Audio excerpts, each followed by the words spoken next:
estas estrategias y aplicarlas dentro del aula. ¿Ok? Muy bien.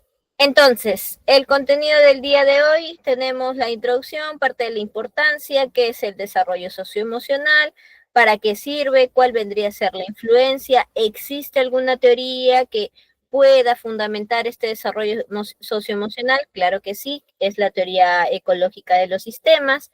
Al mismo tiempo tenemos teorías que explican pues la influencia de estos sistemas dentro del entorno y los beneficios, así como el acto de promover el desarrollo socioemocional. ¿Ok?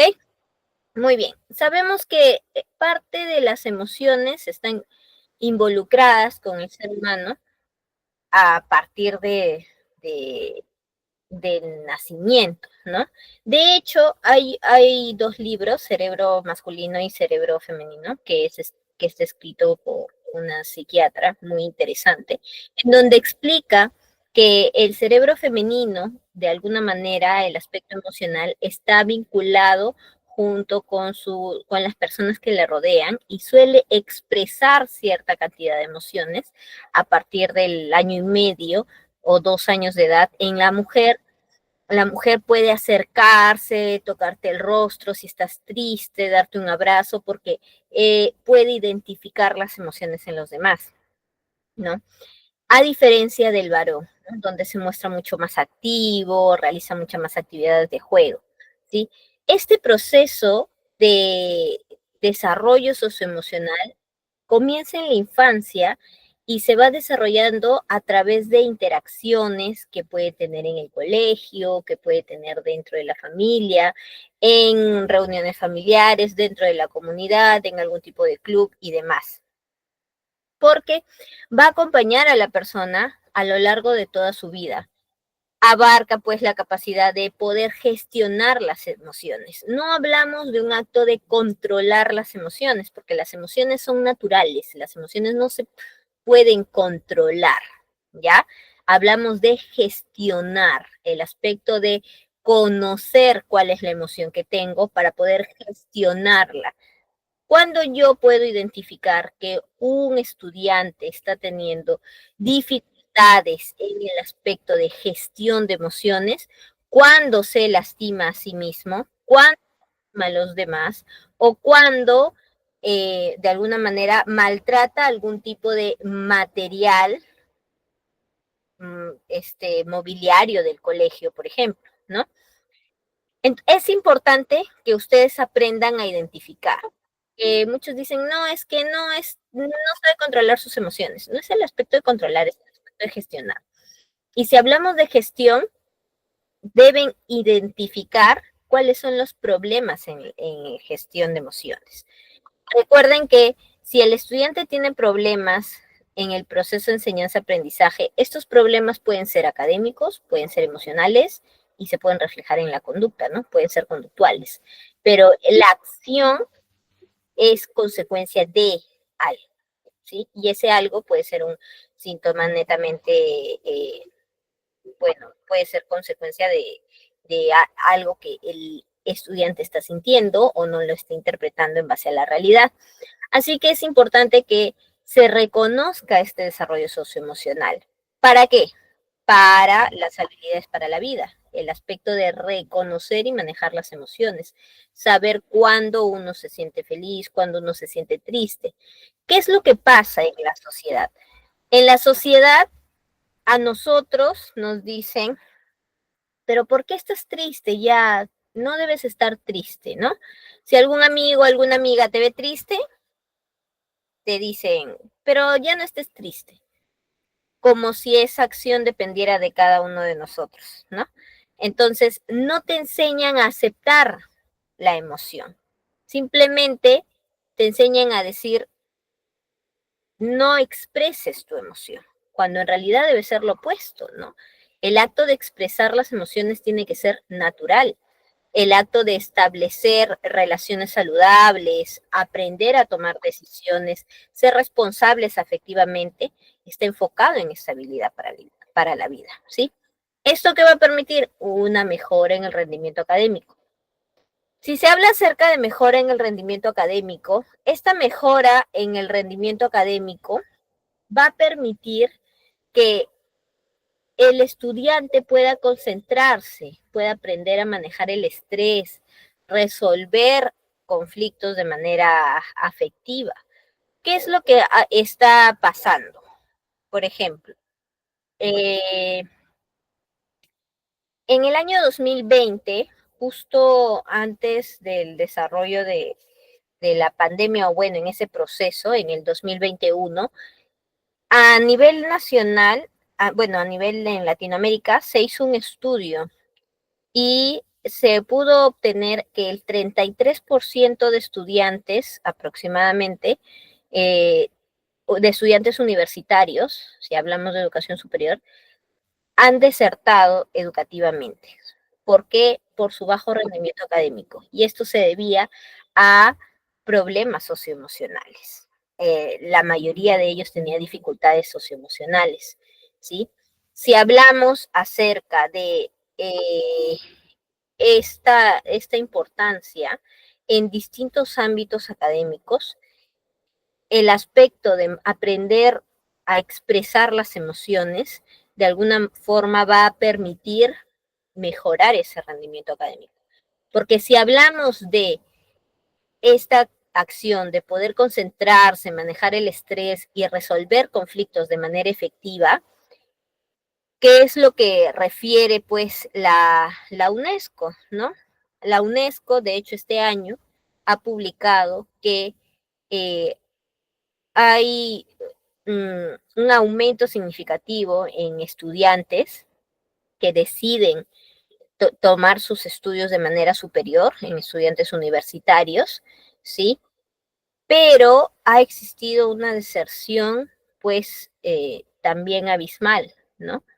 En donde se ha cambiado considerablemente la forma, ¿no? Aquí en el Perú, por ejemplo, si solamente hablamos de educación superior, eh, la población de 25 a 29 años, más del 50% no ha terminado el colegio, bueno, la universidad, y ha abandonado, ¿no? Es un estudio de ver que lo realizó en el año 2020.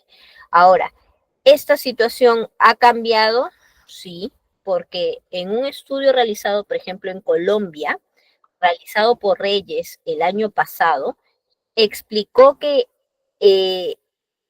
el 60% de estudiantes decidió abandonar en los últimos 3 años sus actividades, sus estudios en el país de Puerto Rico. El 48% en Colombia, digo en Bolivia, y el 42% en Colombia. Si estamos hablando de cómo es que este desarrollo socioemocional afecta en su rendimiento académico.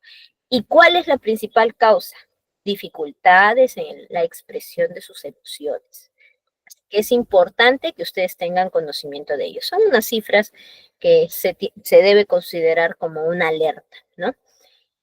¿Cuál es también su importancia? La prevención en problemas conductuales. ¿Qué es lo que está pasando a nivel mundial? El aspecto del bullying ha aumentado, ¿no? Ha aumentado las conductas de riesgo, tanto en niños como en adolescentes. Se promueve una cultura de respeto, el buen trato. Existe campañas de buen trato a nivel mundial. Existe campañas en donde se mejora el estado de empatía del estudiante dentro del aula. Y esa es una acción que nos va a permitir disminuir ciertas consecuencias, ¿no? ¿Cuáles vendrían a ser las consecuencias? El aumento de los trastornos mentales, por ejemplo. ¿Sí? El bienestar emocional ayuda a prevenir problemas de salud mental en el futuro.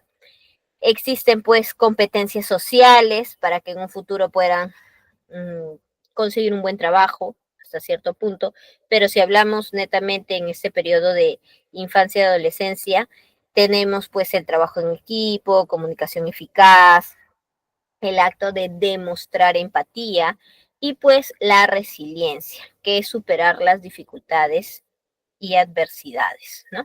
Muchos sienten frustración ante el fracaso, quieren ser perfeccionistas, porque lamentablemente los padres en algunos casos les dicen que no se pueden equivocar, ¿no? no les enseñan cuál es el aprendizaje que se tiene al cometer un error. Y eso es algo pues que tiene que cambiar. De lo contrario, no va a poder expresar sus emociones. Entonces, si hablamos acerca del desarrollo socioemocional, es el proceso que va desde la infancia hasta la adultez, donde las personas aprenden a entender y manejar sus propias emociones para establecer y mantener pues relaciones positivas, responsables, enfrentar y superar pues, cualquier tipo de desafíos, ¿ok? Muy buenas tardes con todos los que se están conectando. Gracias, gracias por conectarse puntual. Sigamos entonces. Ahora, este desarrollo socioemocional es importante, sí. ¿Por qué es que se necesita? ¿En qué radica la acción de identificar que se tiene habilidades socioemocionales, ¿no? Primero está el aspecto de identificar y comprender que yo tengo sentimientos, pero ¿cuál es la emoción que me abarca en ese momento? ¿Cuáles los estados de ánimos, ¿no?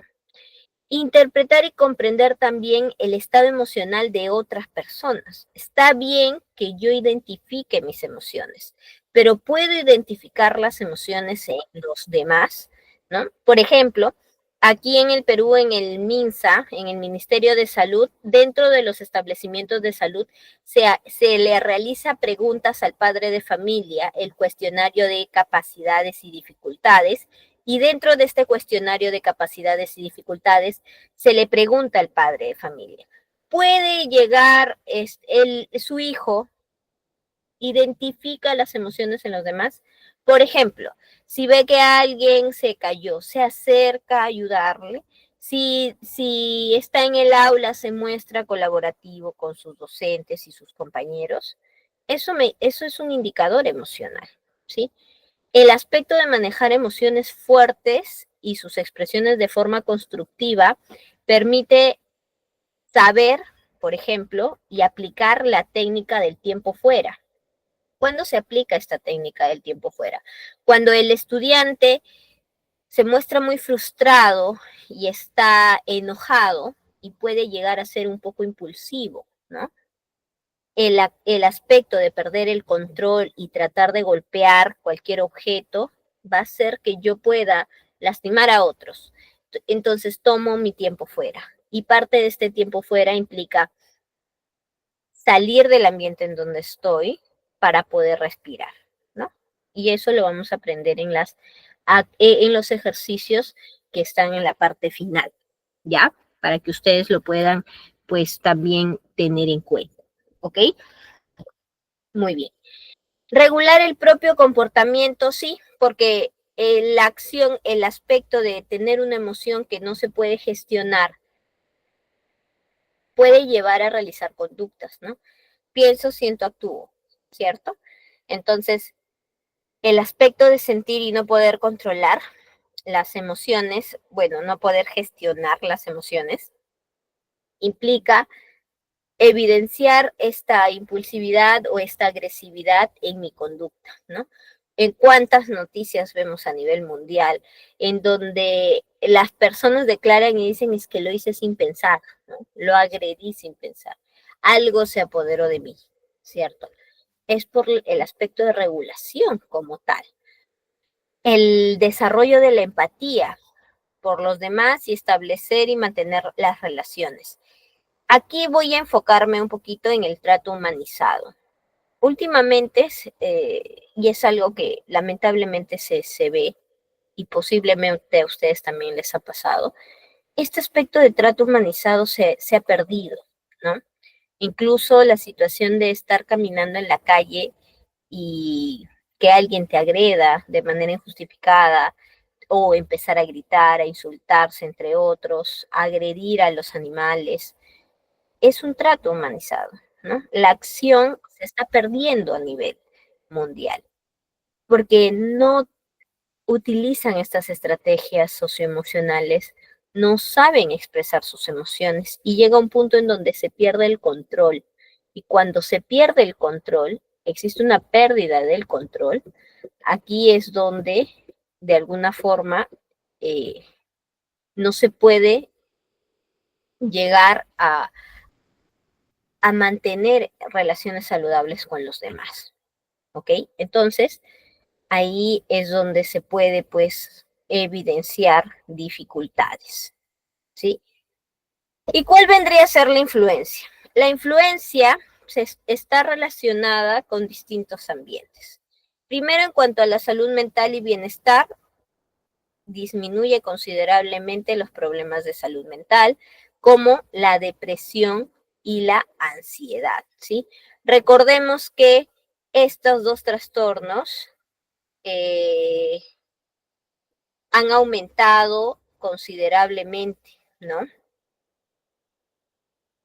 El índice de incidencia, por ejemplo, el aumento de casos nuevos y demás, ¿cierto? Porque se está catalogando y existen nuevas psicopatologías que se están desarrollando. Las emociones tienden a influir en el desarrollo de la autoestima y esto está netamente involucrado con la satisfacción con la vida. Entonces, si esta persona no tiene una satisfacción con la vida y no se encuentra satisfecho con su propia vida, no presenta una adecuada salud mental, ¿sí? Ahí es donde se trata de encontrar el equilibrio.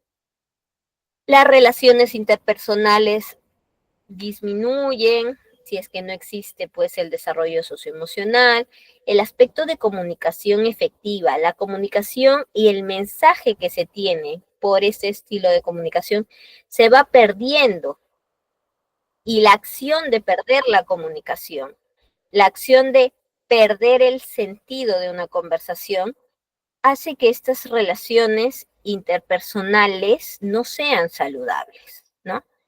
Y no sea significativo, existe un deterioro dentro del entorno familiar, entre los amigos, en el entorno laboral, académico, y hay que identificar esos problemas también. En el entorno escolar, pues se transforma el ambiente escolar, hay problemas como el bullying, si existe una influencia de desarrollo socioemocional, este índice promueve pues el aumento de este desarrollo, promueve la cultura de respeto, colaboración, existe un entorno mucho más seguro y propicio para el aprendizaje, ¿sí?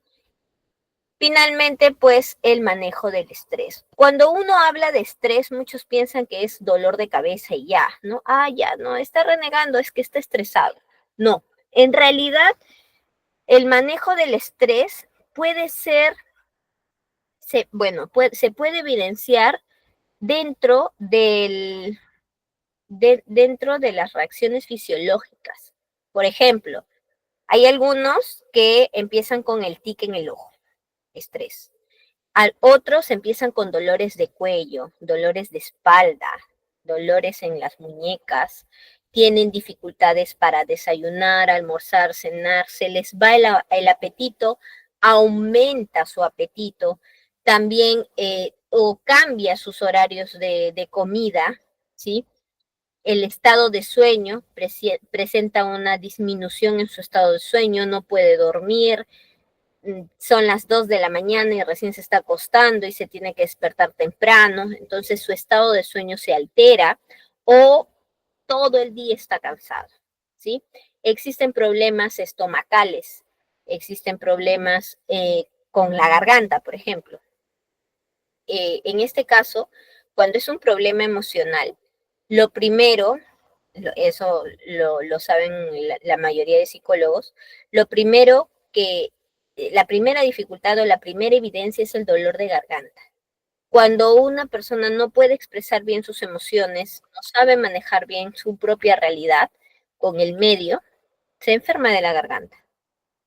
Empieza con la garraspera, se le inflan las amígdalas y posteriormente tiene problemas estomacales. Al menos 1 o 2 veces al mes está enfermo de la garganta y piensan que es gripe, cuando en realidad no, sino es la expresión fisiológica del estrés, ¿no? Ahí es donde se tiene que aprender a identificar cómo es que se puede manejar el estrés. Y esto no solamente pasa en los adultos, también pasa en los niños, en los adolescentes. ¿Qué es lo que está ocurriendo con la población en general? ¿Sí? Muy bien. Sigamos. Si tienen alguna pregunta, por favor me lo hacen saber.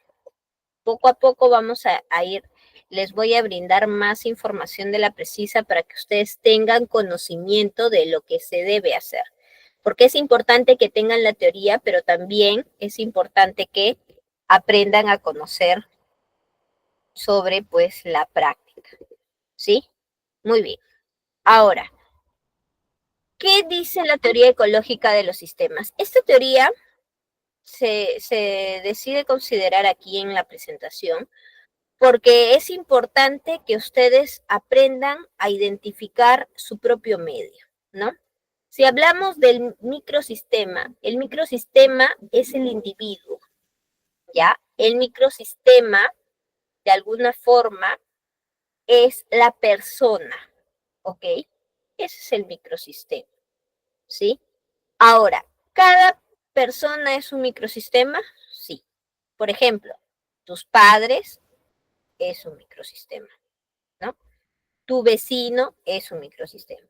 Los docentes es un microsistema.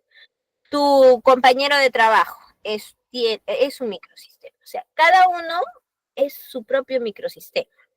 Es lo más próximo que tiene el individuo, es la interacción que puede tener en ellos. Ahora, cuando este individuo, o sea, tú empiezas a interactuar y a relacionarte con estos microsistemas, entonces eso ya no es un microsistema, ya es un mesosistema. ¿Qué significa eso? Es la relación que puede tener el individuo con la familia, con los compañeros, con el docente. A eso ya se le llama mesosistema. ¿Ok? El exosistema son los entornos secundarios, son los entornos que afectan de forma indirecta al individuo. Por ejemplo, en la televisión, tenemos el gobierno, el lugar de trabajo, ¿no? Porque no está afectando de manera directa, sino de forma indirecta. La comunidad, la cultura local, el aspecto de los estilos de crianza que se pueden establecer dentro de un entorno familiar, ¿no? Incluso el aspecto de tener la familia extendida, ¿no? Los tíos, las tías, los primos, las primas, los abuelitos, ¿sí? Esto ya es un exosistema, porque va mucho más allá. La interacción directa que el individuo puede tener con otros de manera próxima, a eso se le conoce como mesosistema. Pero cada individuo, cada persona es un microsistema, ¿ok? Y bueno, macrosistema ya estamos viendo un poco más allá, y es el gobierno, son los valores sociales, ya tenemos el contexto cultural, ¿no? Son valores, creencias, normas, y son las diferencias culturales que se pueden aplicar, ¿sí? Eso ya vendría a ser el macrosistema. ¿Y por qué es que me quiero enfocar aquí en esta teoría ecológica de los sistemas? Esta teoría ecológica permite que el individuo como tal pueda interactuar con su propio medio de manera inmediata, pero al mismo tiempo reconozca que cada uno es como un universo, que cada individuo es un universo, ¿no? Y cada uno tiene emociones y puede expresarlas de manera distinta, ¿no? Si, por ejemplo, a mí me regalan un helado y a Pepito le regalan un helado, la reacción que podemos tener para recibir el helado es completamente diferente, porque ambos somos dos microsistemas distintos, ¿no? Puede ser que a Pepito no le guste el helado, entonces lo reciba con desagrado, ¿cierto? Aquí es donde tenemos que identificar qué es lo que está pasando con el individuo. qué es lo que está ocurriendo. Y hay teorías que explican esta influencia entre los propios microsistemas. Por ejemplo, la teoría bioecológica. ¿Qué es lo que dice la teoría bioecológica? Nos comenta que el niño es un producto, es un resultado. ¿Entre quién? Entre la interacción que puede tener la persona con su ambiente, ¿ya? Pero este niño presenta un indicador de desarrollo y ese desarrollo que alcanza el menor vendría a ser el resultado de esta interacción entre él con su propio ambiente. Esa es la bioecológica y en distintos niveles, ¿sí? O sea, el desarrollo solamente se da o gracias al desarrollo se evidencia como resultado de una interacción entre la persona con su propio ambiente, ¿ok? La teoría de aprendizaje social es distinta, porque aquí me dice que el niño aprende observando, o mejor dicho, imitando conductas de otros, ¿no? Y existe algunos modelos significativos. Por ejemplo, cuando están en el proceso de aprendizaje en el colegio, es importante saber quién es su modelo, ¿no? Dentro del entorno escolar. Puede ser el profesor de física, la profesora de comunicación. ¿Quién es su modelo? ¿Qué es lo que está aprendiendo? Si en el aula observa el estudiante cómo es el desarrollo del docente, cómo es la interacción, ¿sí? Por ejemplo, al llegar saluda, le da la mano. Entonces, esto es un acto de modelamiento. ¿Por qué? Porque el menor, el estudiante, va a aprender a saludar, ¿no? Cada vez que ingrese a un nuevo lugar. Pero así como el niño aprende observando a sus modelos, también puede aprender conductas que no son apropiadas. Y eso ya lo hemos visto en las clases pasadas. ¿Cómo es eso de que las conductas no son apropiadas? Por ejemplo, y me acuerdo que lo comenté, pero lo voy a volver a repetir. Si un niño quiere llamar la atención y se tira al suelo y hace berrinche, los demás observan la conducta y se dan cuenta que se acerca la profesora, la auxiliar, la otra auxiliar, se acercan a él y le dan atención, ¿ya? Lo que hacen los demás es entender que para llamar la atención necesito gritar o tirarme al suelo. Entonces, la conducta general en el aula, este tipo de conducta, lo van a hacer, ¿no? Igual, si la profesora en el aula o el profesor en el aula está gritando, oye, pero siéntate bien, ¿cómo es posible que no me hagas caso? Grita en el aula, eso va a propiciar que los estudiantes entiendan que la única forma para atender es que me griten o me llamen la atención. Y solo va a hacer caso cuando se les grita. ¿Se dan cuenta? Eso es lo que dice la teoría del aprendizaje social. Miren cómo es que cada individuo es único, pero realiza también ciertas acciones únicas y el acto de realizar estas acciones va a ser un ejemplo, ¿no? Se va a aplicar el modelamiento con los demás. Así como se aprenden las conductas adecuadas, propias, llenas de ética, moral, también se aprenden otro tipo de conductas, porque es algo que lo evidencia en los demás. Y pues aparece la teoría del apego, ¿no? La importancia de la formación de estos vínculos afectivos, tanto en el periodo de la niñez como en el periodo de la adolescencia, y esto se refleja en la adultez, ¿no? Por ejemplo, dentro del apego, solamente voy a mencionar dos tipos de apego, de los cuatro. Se tiene, por ejemplo, el apego ansioso, el apego evitativo, el apego desorganizado y el apego seguro. Voy a mencionar al apego ansioso, ¿ya? Y al seguro. Vamos a hacer una comparación entre ambos. ¿Qué pasa con ese niño que, por ejemplo, se cae, está corriendo, la mamá le dice, pero no corras? Y el niño, como cualquier otro niño, decide correr, está en el parque, está corriendo, y cuando corre se cae. Cuando se cae, uno se cae, ¿no? Es niño, voltea, ¿y a quién va a buscar? A su cuidador inmediato. ¿Quién es el cuidador inmediato? La madre, ¿no? Va a buscar a la mamá. Voltea y ve a la mamá. ¿Y qué hace? Llora y se acerca llorando a la mamá, ¿sí?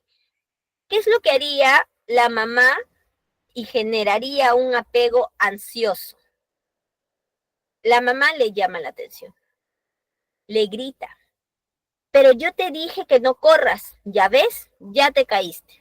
En lugar de acercarse y de darle soporte, le llama la atención y le dice, si sigues llorando, le voy a decir a tu papá en la casa y ya vas a ver en la casa. Entonces el niño tiene que contener las lágrimas y cuando llegan a casa, la mamá le dice al papá, se cayó tu hijo porque no me hace caso, y el papá lo castiga. ¿Qué le están enseñando a ese menor? Que ha estado corriendo, se cayó, ¿qué le están enseñando? Le están enseñando a no expresar sus emociones, ¿sí? Entonces, el menor va a decir, si yo lloro, está mal, porque mi mamá no quiere que llore. Mi mamá, si yo lloro, no me va a querer. ¿Y qué va a generar en mí? Una sensación de frustración. Y al generar esta sensación de frustración, yo voy a estar a la expectativa de lo que quiere mi mamá. Si lloro, está mal, pero me duele. Entonces lloro a solas o me aguanto, espero o tiemblo, me asusto porque tengo miedo de lo que vaya a pasar. ¿Qué tipo de apego se está generando? Un apego ansioso. ¿Y cómo es este tipo de personas en la etapa de adultez? Este tipo de personas son aquellas que se preocupan mucho por satisfacer al otro dentro de la relación. Por ejemplo, el aspecto de siempre aceptar lo que dicen, ¿no? ¿Quieres esto? Ya está bien. Hago esto, ya está bien. No, pero ¿y cómo estás? Y, o sea, están pendientes de las necesidades del otro y no priorizan sus propias necesidades. Apego ansioso. ¿Sí? Apego ansioso. Pelean y te llama cada 5 minutos, pero sigues enojada, pero estás molesto, pero, ¿no? Es el apego ansioso. A diferencia del apego seguro, ¿cómo se hubiera desarrollado? El apego seguro diría, este niño está corriendo, se cayó, voltea, ve a la madre y está llorando. Y la madre dice, vamos, hijo, levántate. Ven, no te ha pasado nada. A ver, le sacude, le da un abrazo y le dice, tú puedes, sigue jugando. No te preocupes, yo te voy a estar viendo, pero ten cuidado en donde pisas. Apego seguro. ¿Está mal llorar? No, al contrario, la madre le brindó apoyo, le dio un abrazo. ¿Y este menor cómo empieza a crecer? Sabe que puede expresar sus emociones, sabe que su mamá va a ser su soporte inmediato, o quien le haya llevado al parque, le haya visto que se haya caído. ¿Y cómo va a ser en etapa adulta? Independiente, seguro de sí mismo, va a poder expresar sus emociones. Desarrollo socioemocional. Entonces, estas teorías explican pues la influencia de estos microsistemas, ¿ya? De los famosos microsistemas. Y cada uno es en realidad, cada individuo tiene una experiencia completamente diferente para poder desarrollar o encontrar esa, ese equilibrio entre su vida, ¿ya? Entre la vida académica, con su expresión de emociones, con su aspecto personal, con su vida familiar, con su vida social, va a encontrar un equilibrio adecuado, ¿sí? Quiero saber si hasta acá me están entendiendo, se está entendiendo bien, se pudo entender.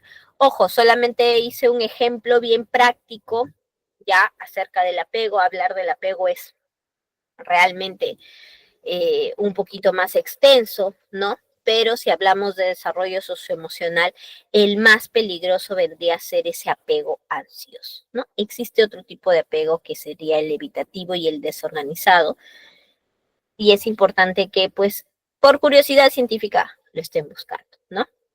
Ah, ya, y si en vez de que se moleste la mamá, se ríe, ¿no? Se ríe, ja, ja, ja, se cayó. Ya, pues ya te caíste y empieza a reírse. Aquí sí se formaría el desorganizado, el apego desorganizado. ¿Por qué? Porque el niño puede tomar dos opciones. Primero, reírse con la madre y decir, bueno, pues me caí, sí fue gracioso, ¿no? O sea, interpreta la risa de la madre como algo positivo, algo que no me va a doler, siento que bueno, ha sido gracioso, también me río. Eso significa que el menor se va a poner de pie, se va a sacudir, ya no va a ser necesario acercarse incluso y va a poder seguir jugando, ¿no? Y la otra parte es que el menor se siente ofendido. Y si la madre se ríe, el menor se puede enojar, acercarse incluso hasta empujarla, ¿no? Se puede acercar, se acerca y le puede hacer así. Le dice, pero ¿por qué te ríes y me duele? Y le grita, ¿no? Entonces, depende mucho de la acción que puede tener el menor, porque se está enviando un mensaje que no sería el adecuado. El mensaje es, está bien que me caiga y me río, pero me duele, o sea, no expreso mi dolor o expreso mi dolor a través de la risa. Por eso es que algunos adultos cuando tienen una conversación seria no pueden aguantar la risa y se ríen y es un mecanismo de defensa, la risa, ¿no? Porque han recibido ese mensaje contraopuesto. No expreso mi dolor, me duele, pero tengo que reírme, o sea, estás dando un mensaje distinto, ¿sí? Muy bien. Ahora, sigamos. Gracias por la pregunta. Vamos a ver. En el caso de los beneficios, hay distintos beneficios para el desarrollo socioemocional, ¿ya? No te preocupes, Katherine, que al terminar la sesión, ¿sí? El coordinador va a estar explicando ello, ¿ok? Sí, estuve leyendo tus mensajitos. Los beneficios de un desarrollo socioemocional está relacionado en distintos aspectos. Primero, en el menor, ¿no? ¿Qué es lo que está ocurriendo en el menor? Si el menor identifica o sabe cuál es su desarrollo socioemocional, va a poder comprender que aumenta su rendimiento académico, ¿no? Mejora su bienestar mental. También tiene adecuadas habilidades sociales, se muestra mucho más comprometido con el colegio y reduce comportamiento disruptivo. Hay trastornos en psicología, por ejemplo, el negativista desafiante, en donde este menor que tiene este tipo de conducta negativa desafiante tiende a responder a la autoridad como un desafío, ¿no? Por ejemplo, el profesor le dice, no hagas bulla en el aula y se pone de pie, de alguna forma se pone erguido, levanta la quijada y le dice, tú no eres mi papá, ¿no? Entonces, existe un desafío en su conducta. Esos son comportamientos disruptivos. Otro tipo de comportamientos disruptivos o dentro del trastorno de conducta disruptiva está el aspecto de faltar el respeto a sus compañeros, ¿no? La acción de estar agrediéndolos físicamente a través bueno, a través de apodos y demás. Eso también forma parte de comportamientos disruptivos. En el desarrollo socioemocional está, yo identifico que tengo emociones, tengo sentimientos y también identifico que el otro, que es mi compañero, también tiene emociones. Y para no lastimarlo a él, acuérdense, para no lastimarlo, Yo evito hacer ese tipo de comentarios, ponerle apodos y demás, ¿sí? Es súper práctico identificar cuando un estudiante tiene problemas emocionales y no logra comprender la acción. Recuerde, son tres. Primero, cuando se lastima a sí mismo. Segundo, cuando lastima al otro. Y tercero, cuando puede maltratar algún tipo de mobiliario, algún tipo de objeto. Tira el teléfono, tira el florero, tira su cuaderno al piso, rompe el borrador y demás. Esas son conductas evidenciables que se pueden observar, conductas evidenciables, ¿sí?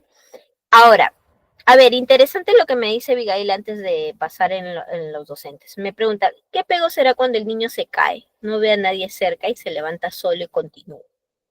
Aquí no se estaría estableciendo ningún tipo de apego con alguna figura paterna o materna, porque no existe nadie. Él lo que va a aprender es a resolver sus propios problemas solo, ¿ya? Pero no va a expresar la emoción. O sea, no va a expresar ese dolor, no lo va a expresar. Simplemente lo va a guardar como en una cajita de Pandora. ¿Y cómo son esos niños cuando llegan a la adultez? No quieren hablar de sus problemas, no quieren hablar de sus emociones, porque se han sentido solos y abandonados, ¿sí? Solos y abandonados en su proceso de niñez. Se desarrolla un tipo de apego, se puede desarrollar un tipo de apego desorganizado, por ejemplo. ¿Por qué? Porque el menor puede entender que estar solo significa estar bien o estar solo significa estar mal. Y cuando este menor dice, estoy solo, no hay nadie que me cuide, va a sentir cierto rechazo incluso hacia su propia familia. ¿Por qué? Porque no lo está acompañando, ¿sí? Ojo, es muy distinto que el menor salga o aprenda a salir solo. Yo estoy hablando de un proceso de infancia en donde el niño está corriendo, se cae, voltea y ve a la mamá de 4, 5, 6 años, ¿no? Pero un menor de 8 años que ya sale al parque solo, 9 años que ya sale al parque solo y se cae, es lógico que lo pueda comentar después cuando llegue a casa, ¿no? Por eso es que hay muchas situaciones en donde los padres esperan que los hijos les cuenten de todo, pero no se ha establecido un apego adecuado para que los hijos les cuenten o confíen en ellos. Eso también se tiene que ver, ¿ok? Muy bien, para los docentes, ¿cuáles son los beneficios? Primero, mejora el clima escolar, ¿ya? Hay una mayor satisfacción con la profesión, porque también es importante el aspecto de reconocer qué es lo que a mí me agrada o qué es lo que no me agrada dentro del aula, ¿no? Por ejemplo, hay algunos docentes que se pueden sentir cansados. Llega el mes de octubre y quieren ya vacaciones, ¿no? No llegan ni diciembre y dicen, ya quiero irme de vacaciones porque estoy cansado. No hay una satisfacción con la profesión. ¿Qué es lo que está pasando con su entorno? ¿No? ¿Qué es lo que está pasando con ese menor? ¿Qué es lo que está pasando de alguna forma, con el entorno del estudiante o con los estudiantes para que él pueda sentirse así? ¿No? Y pueden, bueno, aumentar su capacidad para poder enseñar a través de nuevas estrategias. Miren cómo todo ello repercute en el aula, en los compañeros y en los docentes, ¿sí? Y para la institución, para el colegio, en realidad, mejora pues la reputación, hay una mayor atracción de alumnos y hay una reducción de los costos. ¿Por qué mejora la reputación? Porque van a empezar a dar una difusión, ¿ya? Van a empezar a difundir en el colegio me siento bien, en el colegio me tratan bien, en el colegio me enseñan bien, en el colegio puedo expresar mis emociones, ¿sí? Mayor atracción de alumnos, claro que sí, porque se hace un mensaje de boca a boca, ¿no? Llega de que no, en el colegio tal profesor, tal tutor le trata muy bien a mi hijo, ya, y quieren llegar a la institución. ¿Esto trae una reducción de costos? Sí. ¿Por qué? Porque en lugar de contratar a más especialistas para que puedan atender a esa población, lo que pueden hacer es promover dentro de las aulas campañas. ¿Para qué? Para que ellos puedan pues realizar actividades y eso trae una reducción de costos, ¿sí? El docente que se capacita ahora también genera una reducción de costos en un futuro, ¿ok? Es importante saber que todo es una serie de cadenas, todo va encadenado a las acciones. ¿Y cómo se puede promover? A ver, es importante que ustedes aprendan cómo es que se puede promover, por eso es que se van a colocar ejercicios, ¿ya? Eh, se colocan ejercicios también. Después de esta diapositiva lo vamos a ver, pero parte de la promoción es qué es lo que yo puedo hacer para que esto pueda cambiar, ¿no? Por ejemplo, en el hogar se genera un ambiente seguro, seguro para los padres, para los niños, los padres al momento de expresar. La mayoría tiende a tener dificultades porque refieren que no, es que mis hijos discuten mucho, pero ¿por qué están discutiendo mucho? ¿No? Tal vez los padres discutan frente a ellos. Entonces, ese es un problema, ¿no? Un padre de familia, papá, mamá, no pueden discutir delante del menor, no se pueden faltar el respeto, porque les traen un mensaje contradictorio, ¿ya? Hablar sobre las emociones se puede promover el desarrollo socioemocional, ¿no? El aspecto de sentarse todos en la mesa, por ejemplo, para comer sin celulares, sin televisor prendido, y establecer una charla, una conversación, cómo te ha ido y qué has sentido y qué has hecho, ¿no? Para poder transformar la conducta del menor, ¿sí? Establecer pues los límites claros y consistentes. El acto de escucharte, el acto de ser empático en el hogar, eso no significa que te falten el respeto y que los límites no sean claros. Se tiene que brindar oportunidades para la toma de decisiones. Respeten las decisiones de los hijos. Muchos dicen, no, es que esto es lo que es y punto. No es así. Tienen que aprender a escuchar. Y no solamente pasa en el proceso de niñez, de infancia, de adolescencia, sino también en etapa universitaria. Porque están en los primeros ciclos de la universidad, y seguro como docentes, algunos han podido observar ello, están en los primeros ciclos y ven que el padre de familia se acerca a hablar con el profesor para que le dé otra oportunidad.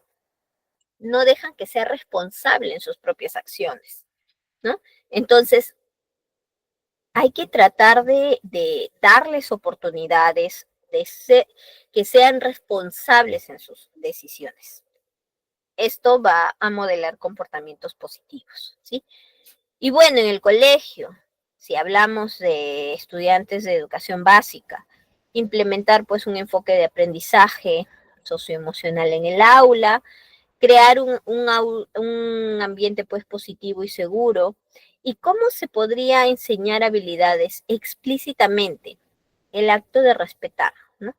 Por ejemplo, muchos al inicio de clase colocan, o el primer día de clases, colocan sus famosas normas de convivencia en el aula. Levantar la mano para escuchar, para poder hablar, escuchar a los demás cuando están levantando la mano. Y eso es algo que se debe fomentar, ¿no? Trabajan también con fichas, ¿ya? Reforzadores con fichas para poder darle una recompensa al menor que se encuentra dentro del aula por haber realizado una acción, ¿no? El promover la puntualidad también. Hay oportunidades en la práctica, hay desarrollo de estas habilidades y de alguna forma se tiene que fomentar. ¿Y cómo se fomenta? Compartiendo con todos, ¿no? A ver, todos vamos a ver, ¿a quién premiarían esta semana por haberse portado bien, por ser un estudiante modelo y demás? Entonces, todos empiezan a votar y hacen que su voto cuente, que participen los demás. Recuerden que los regalos no son físicos, ¿sí? O sea, no es que, ya te doy un chupetín, te doy un caramelo, una galleta, no, no necesariamente. El aspecto de reconocimiento, de salir al frente, de brindarle un aplauso y demás, eso es algo significativo, ¿sí? Y es algo que se debe fomentar en el aula, ¿ok? Muy bien, ahora sí, empezamos con lo interesante, se podría decir. La parte teórica ya lo expliqué. El aspecto de saber que cada persona es un propio microsistema, la interacción con los demás se convierte, o bueno, próximos que están a esta persona, es un mesosistema y así sucesivamente, ¿no? También la habilidad, la importancia de este desarrollo socioemocional, cuáles son los beneficios, por qué es que se tiene que promover, cuáles son los resultados. Pero la pregunta crucial es cómo hacerlo, ¿no? Está bien, a mí me dicen, tengo que fomentar el hablar de las emociones, pero no me voy a parar con un letrero y te voy a explicar qué es una emoción. No, sino tengo que aplicar nuevas estrategias para dar a entender cómo es que son estas emociones, ¿sí? ¿Y cuáles vendrían a ser esas nuevas estrategias? Bueno, a través de los ejercicios. ¿Y esos ejercicios cuáles son? Vamos a ver. Voy a explicar los ejercicios, algunas técnicas que se pueden aplicar en el aula, ya, no necesariamente son 100%, bueno, sí tienen un enfoque psicológico, ¿no? Tienen una base psicológica, ya, pero es algo que sí lo pueden aplicar. Por ejemplo, el semáforo de las emociones. Tenemos el rojo, el amarillo y el verde, un semáforo como tal. El, está en orden, el rojo en la parte superior, amarillo en la parte media, verde en la parte inferior.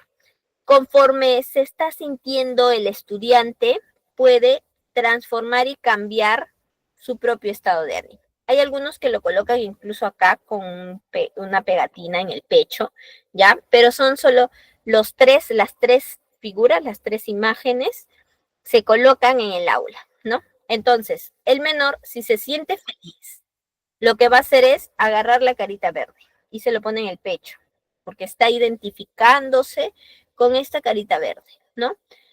No solamente felicidad, sino está alegre, se siente bien y demás.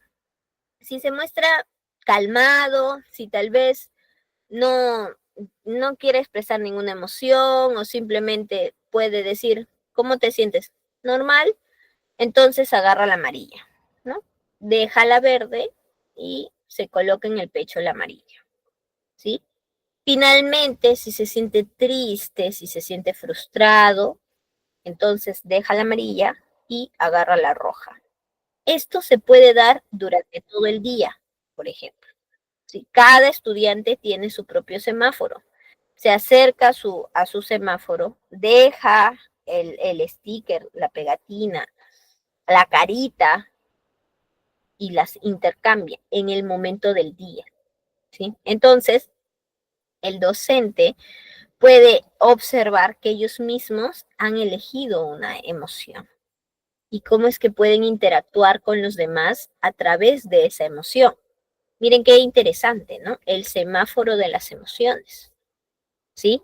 Para que uno pueda observar y pueda decir, ok, algo está pasando porque lo veo con su carita triste, entonces vamos a tratar de enfocarnos en qué es lo que está sucediendo con él. Y cuando sea hora de salida, los llamen para una conversación, ¿no?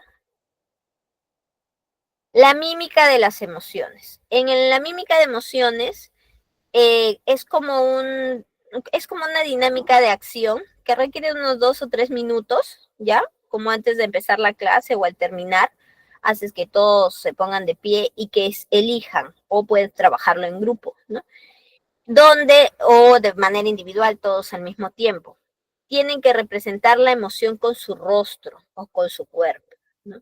Por ejemplo, está triste, ¿no? El aspecto del rostro, cómo expresan sus emociones con el rostro, ¿ya? Esa es una mímica de emociones. Sería interesante si lo trabajan como cierre después de hacer alguna clase para que el estudiante pues pueda moverse un poquito, ¿no? Pues relajarse o al inicio también. El diario de emociones, esto ya va un poquito más allá, que lo pueden trabajar incluso en casa, pueden decirles que los estudiantes dibujen o escriban cómo se han sentido. Hay algunos que no les gusta escribir, pero sí pueden dibujar una carita. Entonces, ustedes les dan como una agenda, no como una agenda, sino como una hoja dividido en lunes, martes, miércoles, jueves, viernes, sábado, domingo. Y al terminar el día, el estudiante coloca la carita, ¿ya? O coloca o dibuja cómo se ha sentido. Si se ha sentido bien, una carita feliz, si se ha sentido enojado, una carita donde sale humo en los costados, ¿no? Entonces, coloca la emoción dentro del diario. Y después de una semana, 15 días, ustedes lo revisan para ver cómo ha sido su avance. ¿Sí? Es interesante trabajar el diario de emociones. Esto sí lo podrían trabajar en la hora de tutoría, ¿no? Si son docentes, lo pueden trabajar en hora de tutoría. Ahora, yo no soy docente, pero soy padre de familia. ¿Puedo trabajar esto con mi hijo, que es un niño, que es un adolescente? Sí, claro que sí. Puedes trabajar el semáforo de las emociones, ¿no? Al momento de despertar, cómo se siente, al momento de la hora de la tarde, cómo se está sintiendo y demás, el diario de emociones también, ¿no? Colocar, no sé, en la puerta de su ropero, en la puerta de la habitación, en el refrigerador, de lunes a viernes y que pongan la carita de cómo se ha sentido, ¿no? Esa es la acción también que se puede realizar. Eso es en cuanto a la autoconciencia. Ahora vamos con la autorregulación. La autorregulación sí se debe considerar ciertos aspectos, porque la mayoría que eh, tiende a confundir el aspecto de poder gestionar sus propias emociones, ¿ya? Con la respiración. Y muchos no saben cómo respirar. O sea, pero respirar para relajarse o respirar para regularse, ¿no? El aspecto de respirar implica no mover, no levantar los hombros. Cuando tú le dices al menor o al estudiante, le dices, a ver, inhala, ¿no? Toma aire, ahora bota por la boca. Y el menor lo que hace es levantar sus hombros, ¿no? Eso no es respirar, ¿ya? Es que tenga que llenarse la cavidad torácica, ¿ya? O sea, el pechito se tiene que inflar sin mover los hombros. Eso es respirar adecuadamente. Esa es una respiración profunda. Sin mover los hombros, lo que sale es la cavidad torácica, es que aumenta por el aire que ingresa. Aumenta, ¿sí? Esta respiración profunda se hace lentamente, ¿ya? Ahora, si yo quiero que esté activado, yo quiero que se active y que pueda realmente realizar una acción, estar despierto ante una actividad, lo que puede hacer es la famosa respiración cuadrada o la respiración 4x4, ¿ya? Es decir, inhalo en 4, retengo en 4, expulso en 4, me quedo sin aire en 4, 4x4, ¿no? Inhalo, cuento mentalmente hasta 4, inhalo, retengo la respiración contando mentalmente hasta 4, boto el aire contando mentalmente hasta 4, me quedo sin aire contando mentalmente hasta 4 y nuevamente. Inhalo en 4, retengo en 4, expulso en 4, me quedo sin aire en 4. ¿Sí? Así, 4x4, 4 segundos. ¿Ya?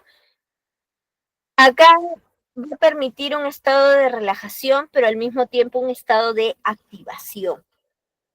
Y para ustedes, que son adultos, que no tienen problemas para dormir, por ejemplo, les recomiendo el 4-7-8, ¿sí? 4-7-8, ya. 4-7-8. Lo estoy poniendo en el chat escrito. Ahorita leo tu pregunta, Mónica, no te preocupes. El 4-7-8 implica, inhalo en 4, ¿ya? Retengo la respiración en 7, ¿sí? O sea, retengo el aire en 7 y expulso el aire en 8. O sea, cuento hasta 8 mentalmente y voy botando el aire despacito. Con algunos movimientos, por ejemplo, puedo levantar las manos en forma circular, me puedo estirar y demás. Eso va a permitir que aumente tu estado de relajación y puedas acostarte a dormir. Si tienes problemas de sueño, yo te sugiero que eso lo hagas sentado en tu cama, justo antes de dormir, ¿ok? Parte de un estado de sueño para mejorar el estado de sueño implica tener higiene en el sueño, ¿no? La higiene del sueño. ¿Y cómo es tener higiene del sueño? Antes de tomar cualquier tipo de medicamento y demás, aprende ciertas conductas, ciertas estrategias para que puedas descansar y puedas tener una mejor autorregulación, ¿sí? Por ejemplo, el aspecto de no tomar café 2 horas antes de dormir, el aspecto de no comer 2 horas antes de dormir. Si yo quiero acostarme a las 10, tengo que estar cenando a las 8 como máximo, ¿sí? Entonces, esa sensación de autorregulación me va a permitir tener una adecuada higiene del sueño para poder gestionar mis emociones en ese momento, porque muchos tienen asuntos pendientes y la cabeza les estalla por ciertas cosas y la acción de sobrepensar. Y no se dan cuenta que eso también perjudica su desarrollo socioemocional y por lo tanto puede desencadenar una serie de problemas fisiológicos, ¿no? Ya hemos visto lo del estrés, ¿ok? Muy bien, entonces ya sabemos la respiración profunda y la respiración 4x4. Es que cuando uno está en un estado de tensión es porque, bueno, voy a utilizar palabras comunes. El cerebro no está oxigenado, cuando en realidad no es así, ¿no? Pero necesitas respirar y para eso necesitas realizar un buen proceso de respiración. Si te sientes impotente y quieres respirar y no aguantas más, si tienes el nudo en la garganta, respira, ¿sí? Inhala, exhala, respiración profunda. Inhala, exhala, por 20, 30 segundos y vas a ver que esas ganas de llorar, esa tensión, esa acción de ser impulsivo, te va a ir, porque vas a estar mucho más relajado hasta cierto punto, ¿ok? Muy bien, esa es la situación de autorregulación. Vamos a responder la pregunta de Mónica antes de continuar. Dice, ¿cualquiera de estas técnicas se puede manejar con un niño de 13 años que tiene TDAH? Si tiene TDAH por trastorno de déficit de atención e hiperactividad con predominio en la hiperactividad, sí se puede aplicar. En realidad, la hiperactividad está vinculado mucho con la impulsividad y es esa acción de no quedarse quieto en un solo lugar. Si tiene déficit de hiperactividad, o sea, TDAH con predominio en la atención, tiene que mejorar y tiene que aplicar estrategias para atención y concentración, pero también está involucrado el aspecto de respirar, ¿no? Si hablas acerca de esta situación de autorregulación, si hablas sobre el semáforo de emociones, sí, claro que sí, sí lo puedes aplicar, porque ese desarrollo socioemocional está dirigido para todos de manera general. Puedes adaptar el ejercicio incluso, ¿ya? Muy bien, sigamos, vamos a ver. Estrategias de calma. Las estrategias de calma permiten superar fases de frustración, ¿no? Por ejemplo, cuando alguien se siente muy triste, desanimado, ¿no? No quiere hacer nada, porque llega un punto en donde se sienten tan agotados que no tienen ganas de hacer absolutamente nada y dicen, hoy día no quiero hacer nada, ¿no? No me siento motivado. Aquí es donde la visualización ayuda bastante, ¿no?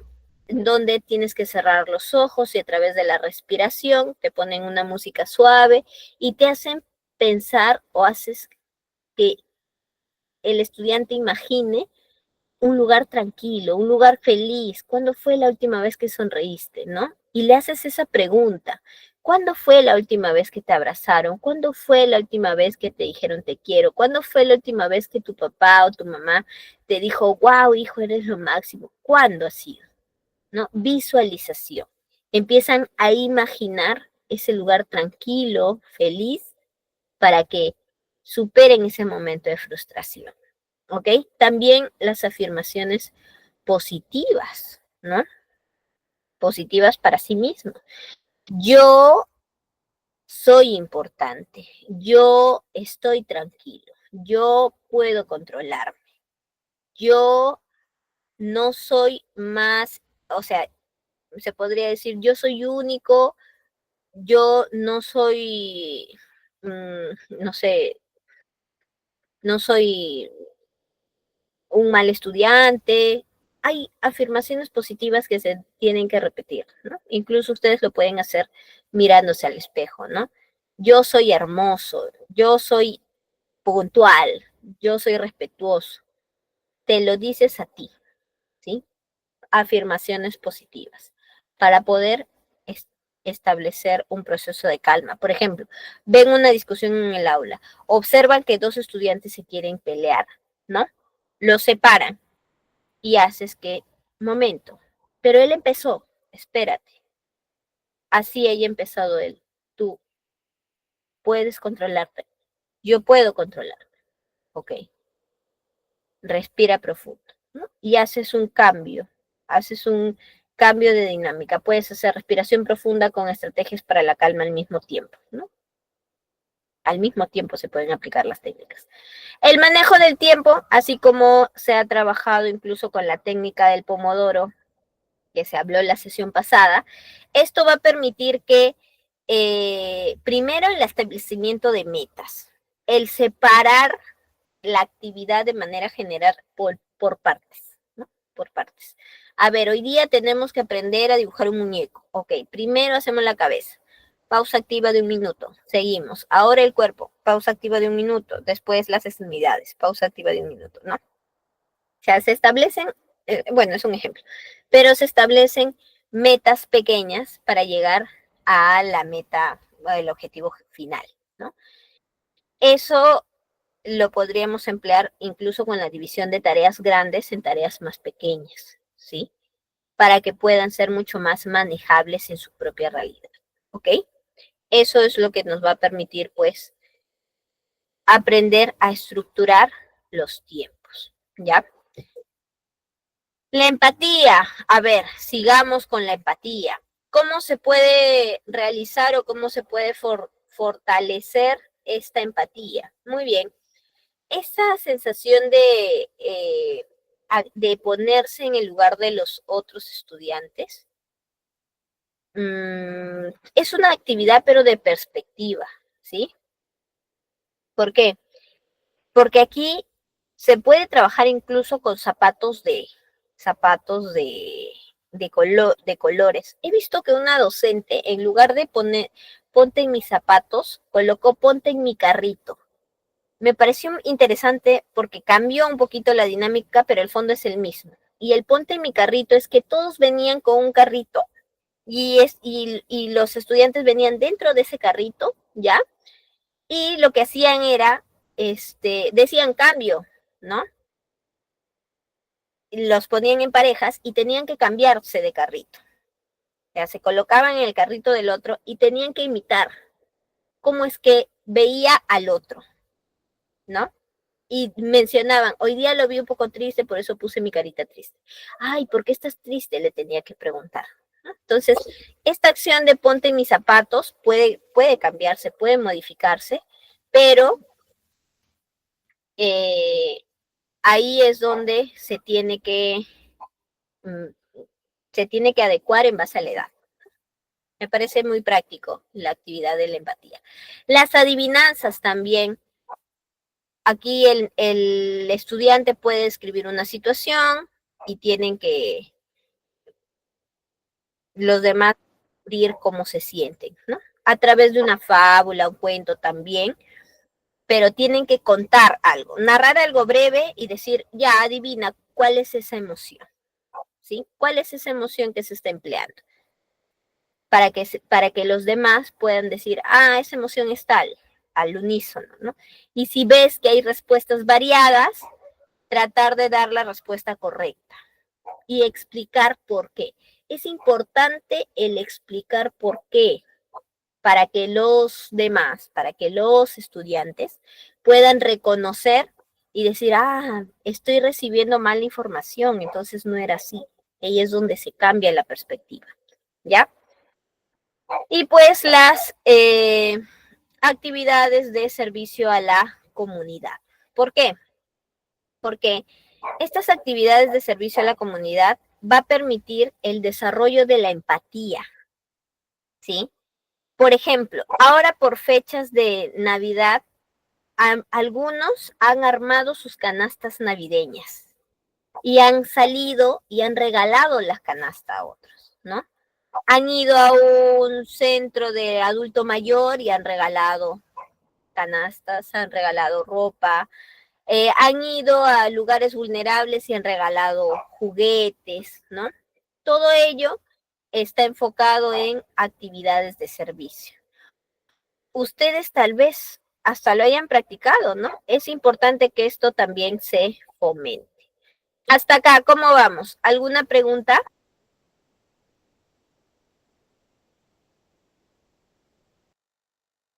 ¿Alguna pregunta hasta acá? ¿Se está entendiendo la actividad? La finalidad es que se comprenda esta actividad para que ustedes lo puedan reproducir a los demás, ¿no? O sea, hacer el acto multiplicador, ¿sí? Si tienen alguna pregunta, no duden en escribirlo en el chat, ¿ya? Son actividades que pues está dirigido a estudiantes de nivel primaria y secundaria. Ahora, si se está trabajando con eh, estudiantes de nivel universitario, ¿ya? Si se trabaja con estudiantes de educación superior, pueden hacer la campaña de abrazos, por ejemplo. ¿Han escuchado sobre campaña de abrazos? Donde se utiliza un cuadro selfie, campaña de abrazos, ¿no? Y se pone en el medio, en el patio de la universidad. Eso también es desarrollo socioemocional. Y les dices, a ver, ven, te doy un abrazo. Y después su fotito de evidencia. Campaña de abrazos. Incluso pueden hacer un mensaje a través de un audio, colocar una mesa en medio del patio de la universidad, del instituto, ¿no? Se coloca una mesa con unos audífonos y aparece un mensaje en la mesa. Si te has sentido mal durante el día, solo escucha este mensaje. Es el único mensaje, nada más. Y aparecen los audífonos para que se coloquen los audífonos en el oído y se reproduce. ¿Y qué es lo que te dice?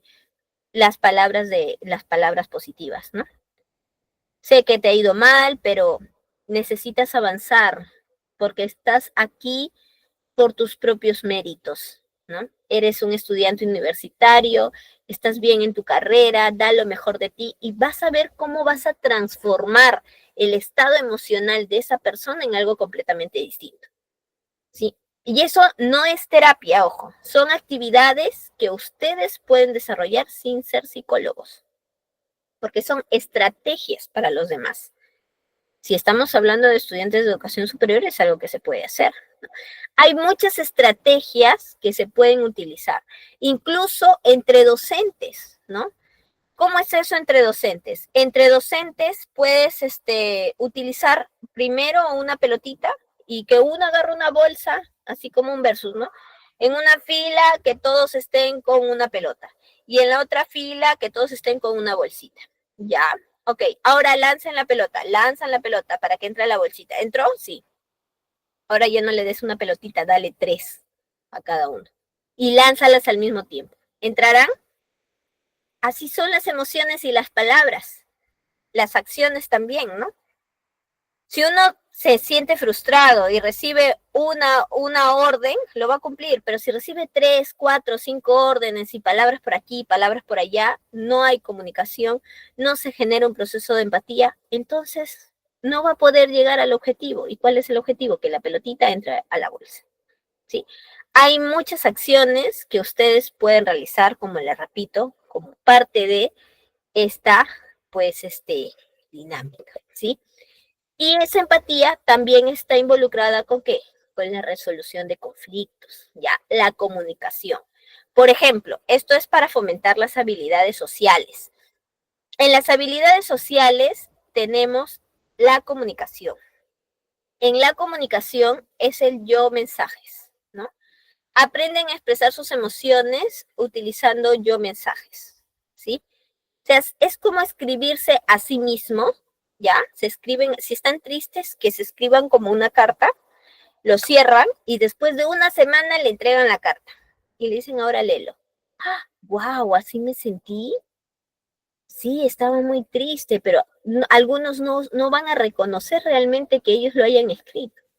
Entonces es importante el acto de mandar su mensaje a sí mismo, ¿no? O que dejen una frase motivadora y al día siguiente que lo abran, ¿no? Que se escriban, eres lo máximo, por ejemplo, ¿no? En un post-it. Después de eso, lo dejan en su carpeta, al día siguiente regresan, se sientan en su carpeta y ven el mensaje. Eres importante. ¿Y qué van a hacer? Sonreír. ¿Verdad? Eso me escribí ayer. Yo mensajes, ¿no? Enviarse mensajes a sí mismo. O también lo pueden hacer con los demás, ¿sí? Hacen muchas frases y esto se deja encima del escritorio de cada estudiante y de manera aleatoria van a leer, ¿no?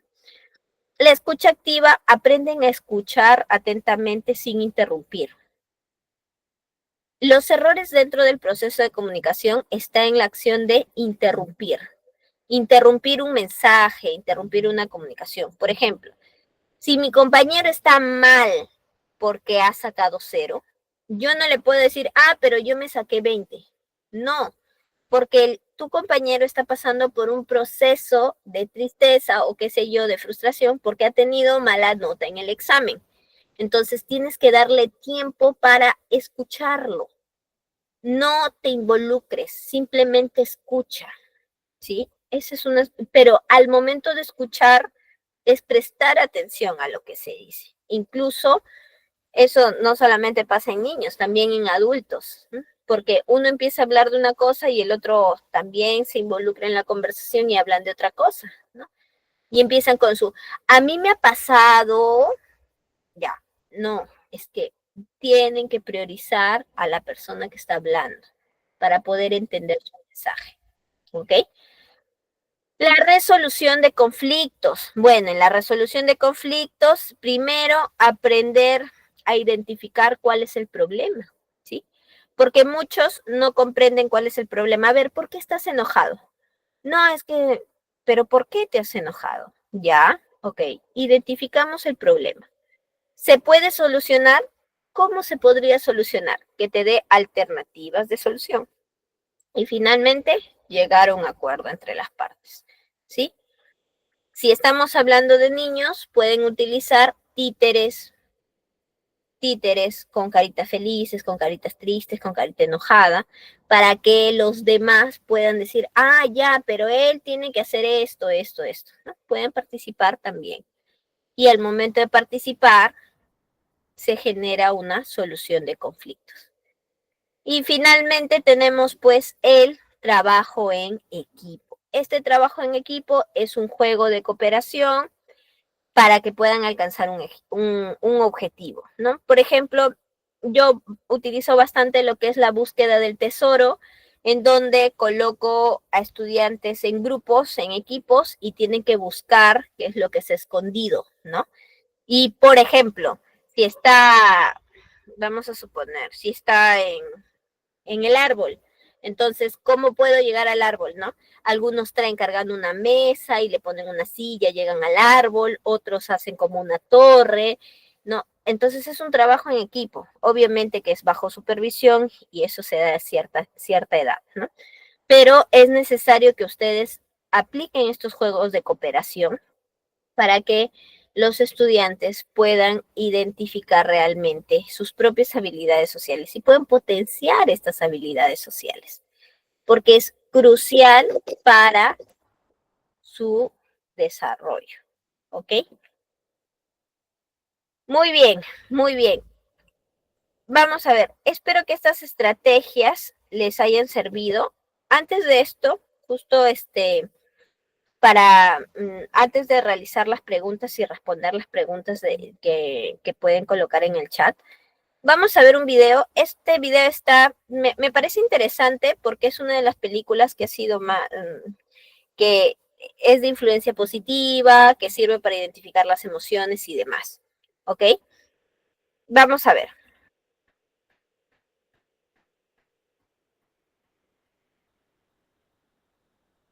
Unos minutitos, no dura mucho. ¿Se escucha? A ver, me escriben en el chat si se escucha.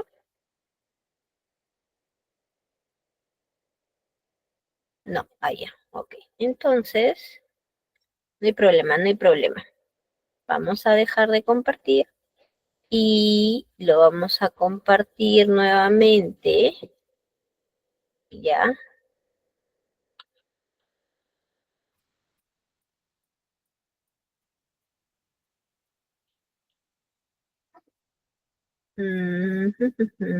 Ya, ya está. No hay problema. Ahora sí, a ver, vamos a ver, ¿ya? Me confirma si se escucha, ¿ok? ¿Te has preguntado por qué sientes lo que sientes? Ok, listo, ahora sí. Entonces lo reproduzco.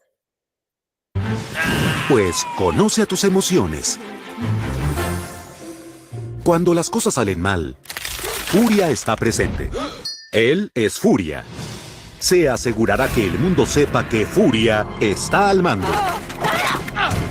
Pero en realidad tienes que tener cuidado cuando se sale de control.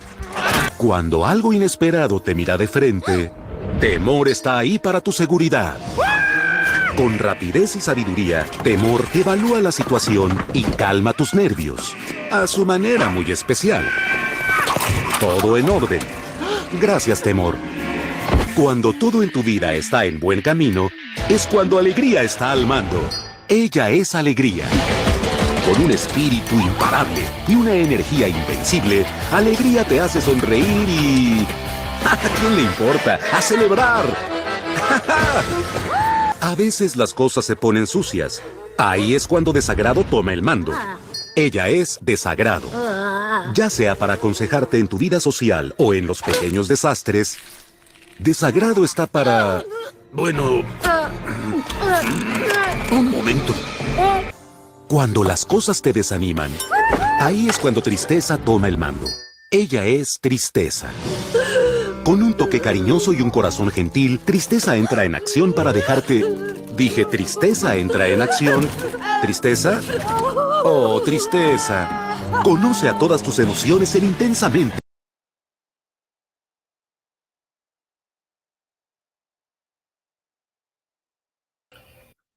Listo.